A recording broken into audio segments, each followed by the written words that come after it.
ప్రార్థన. మమ్మల్ని మిక్కిలిగా ప్రేమించిన మా ప్రియ పరలోకపు తండ్రి, నీ ఘనమైన శ్రేష్టమైన పరిశుద్ధమైన నామానికి స్తోత్రాలు. ఈ ఉదయకాలము నీ పరిశుద్ధాత్మ సన్నిధి మేము అనుభవించినట్లు మీరిచ్చు గొప్ప భాగ్యమును బట్టి నీకు వందనాలు తెలియజేస్తున్నాను ప్రభా. ఈ లైవ్ చూస్తున్న బిడ్డలకి సంపూర్ణ రక్షణ, మారు మనస్సు, విశ్వాసము, పరిశుద్ధత, నమ్మకమైనటువంటి సాక్ష్యము కలిగించు ఆత్మను వారికి కలగచేయమని ప్రార్థిస్తున్నాను. ప్రతి ఒక్కరూ వారికి ఉన్న ప్రతి సమస్య నుండి విడుదల పొందినట్లు వారిలో ఈ అద్భుత కార్యం జరిగించమని నీ కుమారుడైన యేసుక్రీస్తు వారిని బట్టి ప్రార్థన అడుగుచున్నాను తండ్రి. ఆమేన్. వాక్యంలోకి వెళదాం. ఈ ఉదయకాలమందు పరిశుద్ధుడైన దేవుని యొక్క వాక్యము మనం చక్కగా ధ్యానించుదాము. కొద్ది నిమిషాలు ప్రభుకి మహిమకరంగా ఈ మాటలు మనం చదువుకున్నాం. లేఖన భాగంలో ఎఫెసీయులకు రాసిన పత్రిక దేవుని యొక్క వాక్యము 6వ అధ్యాయము 12వ వచనం నుండి మనం చదువుకున్నాము. ఎలాగైనా మనము పోరాడున్నది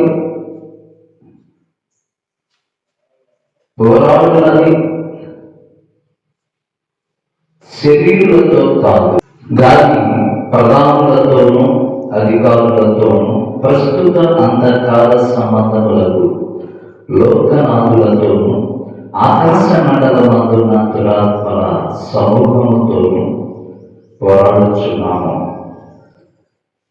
అందుచేతను మీరు ఆపత్తిమందు వారిని ఎదురించుటకును సమస్తము నెరవేర్చిన వారై నిలవబడుటకును శక్తిమంతులగునట్లు దేవుడిచ్చు సర్వాంగ కవచమును ధరించుకొనుడి.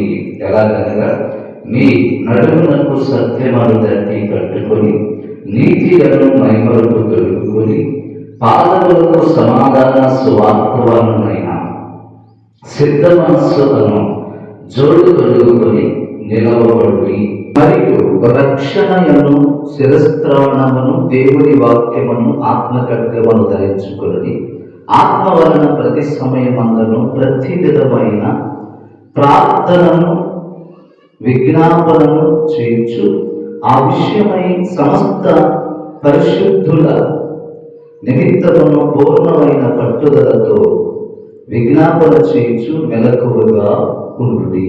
దేవునికి స్తోత్రం. ఇక్కడ అపవాదిని ఎదిరించటం అనే మాటలో మనం చూస్తే అపవాది కింద పనిచేయుచున్న లేదా అపవాది అనుచరులుగా ఉన్న ఈ లోక సమర్థులైన లోకనాథులతోనూ, అంటే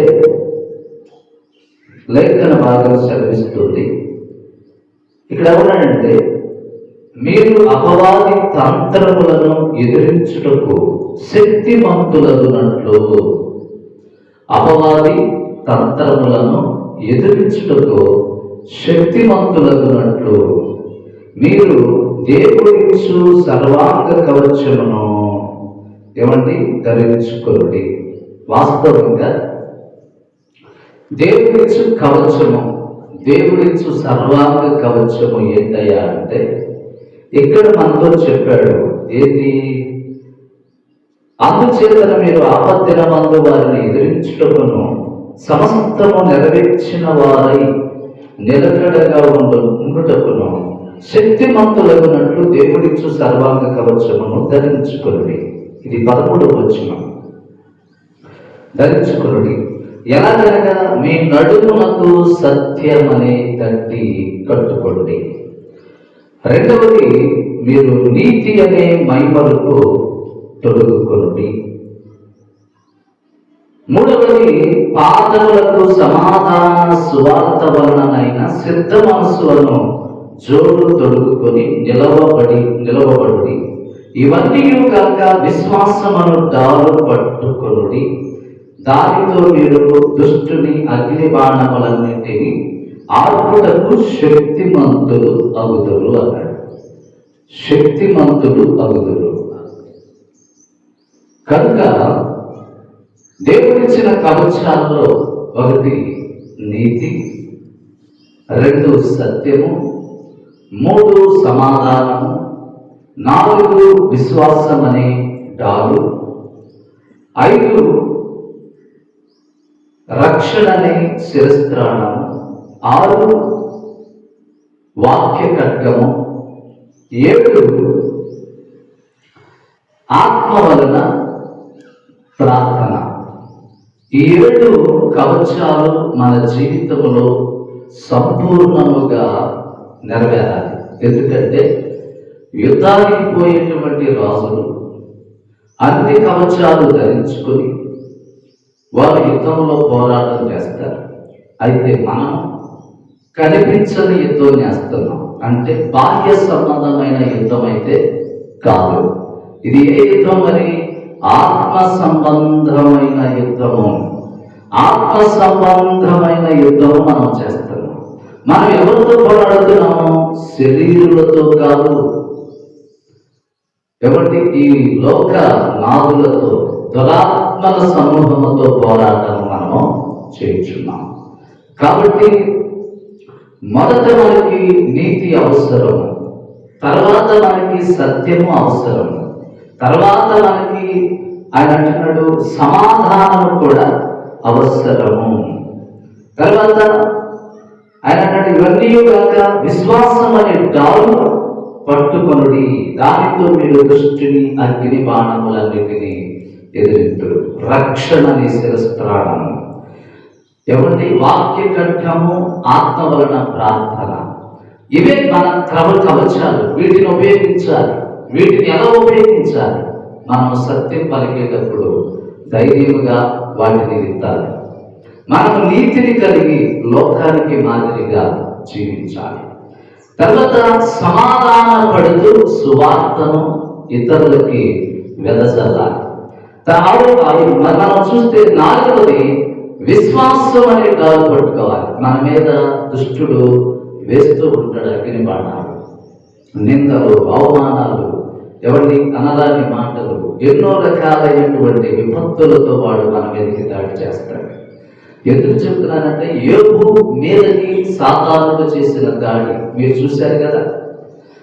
ఈ మాట నేను మీతో చెప్తున్నాను. భక్తుడు అంటాడు, మీరు యోబుని గురించి విన్నారు కదా, మీరు ఆయనను మీకు మాదిరిగా ఉంచుకోండి. ఎందుకు మీకు మాదిరిగా ఉంచుకోవాలి అంటే అతడు అపవాది తంత్రములన్నింటినీ ఎదిరించాడు. ఎలా? విశ్వాసంతో, ఓర్పుతో, నిరీక్షణతో, ప్రార్థనతో, పట్టుదలతో. ఆయన అంటాడు దేవుడు యోబులో ఇంకా 7 లక్షణాలు ఉన్నాయా అంటే ఉన్నాయి. ఏంటి ఆ 7 లక్షణాలు అంటే? మీరు చూడండి, దేవుడు అన్నాడు భూమి మీద యోబు వంటి మనుషులు లేరు. అతడు నీతిమంతుడు, యథార్థవంతుడు, న్యాయవంతుడు, చెడుతనమును అసహించుకుంటూ పనువాడు, దేవుని యందు భయభక్తులు గలవాడు అని రాయబడింది. అయితే యోబుల గురించి భక్తుడు ఏం రాస్తున్నాడు? విశ్వాసమునకు మీకు మాదిరిగా ఉంచుకోవాలంటే బైబిల్ మొత్తం మీద యోబును గుర్తు చేసుకోండి అన్నాడు. యోబును గుర్తు చేసుకోవాలి. ఎందుకంటే ఆయనలో సత్యం ఉంది, నీతి ఉంది, ఎవరి? సమాధానం ఉంది. 4వది ఆయనకి ఆ రక్షణ అనే శిరస్త్రాణం కూడా ఉంది. ఆయనకి వాక్యం అనే ఆత్మకర్తం ఉంది. ఎవరి? ఆయనకి సమాధానకరమైనటువంటి ప్రార్థన చేసే గుణం కూడా ఉంది. కాబట్టి 7 లక్షణాలు మీరు చూసినట్లయితే ఇక్కడ దేవుని కార్యాలు అతనిలో నెరవేర్చడానికి అతడు ఈ ఆయుధాలు కలిగి ఉన్నాడు. ఏంటి ఈ ఆయుధాలు అనేది మీరు స్పష్టంగా మీరు చదివితే ఈ ఎఫెసీయులకు రాసిన పత్రికలో ఈ 6వ అధ్యాయంలో 12 నుండి మీరు చూస్తే అపవాది తంత్రము, అపవాది కుట్ర, అపవాది వేస్తున్నటువంటి అగ్ని బాణాలు, అపవాది ఏడవడానికి ప్రలోభ పెడుతున్న ప్రతి విధమైనటువంటి ఈ లోక సంబంధమైనటువంటి ఆశలు వాడు చూపిస్తూ ఉంటాడు. మన మీద దాడులు ఇవన్నీ. ఈ దాడులన్నిటినీ కూడా మనం తట్టుకోవాలంటే ఇవి మనలో ఉందా ఏంటయ్యి అని మనం చదివితే ఇందాక మనం తెలుసుకున్నాము. ఎందుకంటే ఆయన సత్యం అనే దట్టి, నీతి అనే మైమరుపు, ప్రియమైన బిడ్డల గమనించండి, నడుము కట్టుకోవాలి, మైమరుపుగా ధరించాలి అని అన్నాడు. మనము ఇతరులకు కనిపిస్తున్నప్పుడు దైవ వ్యక్తి విషయంలో మనము గొప్ప లాభ సాధనంగా ఉండాలి. ఎందుకు? దైవత్వం మనలో అది కార్యసిద్ధి కలిగి చేయడానికి. ఇది నిజం, ఇది కార్యం. అందుకే యోబు వీటన్నిటిని పట్టుకుని కుమారులు చనిపోయినా, కుమార్తెలు చనిపోయినా, ఆస్తులు వెళ్ళిపోతున్నా, సంపద వెళ్ళిపోతున్నా, ఎవరి అపవాది అన్నిటి మీద దాడి చేసుకుంటూ వచ్చిన, చివరికి భార్యతో కూడా దూషించు చనిపో అని చెప్పినా కూడా ఏ నోటి మాటతోనైనా పాపము చేయలేదు. ఎంత గొప్పవాడు! ఇవన్నీ ఆయనకి ఆయుధములుగా పనిచేస్తుంది. ఏంటది? నీతి, సత్యము, సమాధానము, ఎవరి విశ్వాసము, రక్షణ, ఎవరి ఆత్మఖడ్గము, ప్రార్థన, ఇవన్నీ కూడా ఆయనకి పనిచేస్తున్నాయి. వీటి వలన తొదకు మహాభివృద్ధి చెందెను, అపవాదిని జయించెను, సహనముతో, ఓర్పుతో యుద్ధం చేశాడు, ఆత్మ ద్వారా యుద్ధం చేశాడు, దేవుని పక్షంగా యుద్ధం చేశాడు, అన్నిటిని తట్టుకోగలిగాడు, ఆత్మను బట్టి జీవించగలిగాడు. అందుకే మన విశ్వాసానికి గుర్తుగా, మన విశ్వాసానికి మాదిరిగా, మన భక్తి జీవితానికి ముంగుర్తుగా మనం ఏం చేయాలంటే యోగును మన ముందు పెట్టుకోవాలంట. ఆ తర్వాత మన రక్షకుడైన యేసుక్రీస్తు వైపు చూస్తూ అపవాదిని జయించాలి. ఎందుకంటే యేసు ప్రభు గురించి ఏమంటాడంటే, ఈ లోకమును జయించిన విశ్వాసము మన ప్రభువైన యేసుక్రీస్తే. హల్లెలూయా.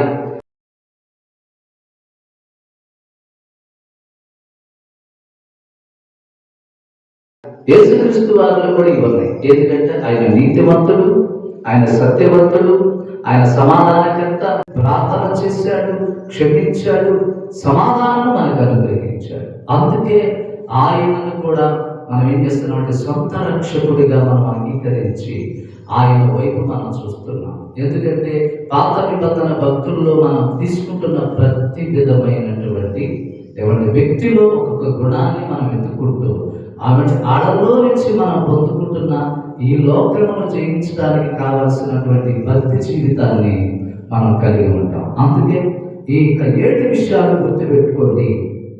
ఈ 7 మనం కలిగి ఉండాలి. ప్రతి విధమైన ప్రార్థనను మనం చేస్తూ ఆత్మతో నడిపించబడాలి. ఆమేన్. దేవునికి స్తోత్రం కలుగునుగాక.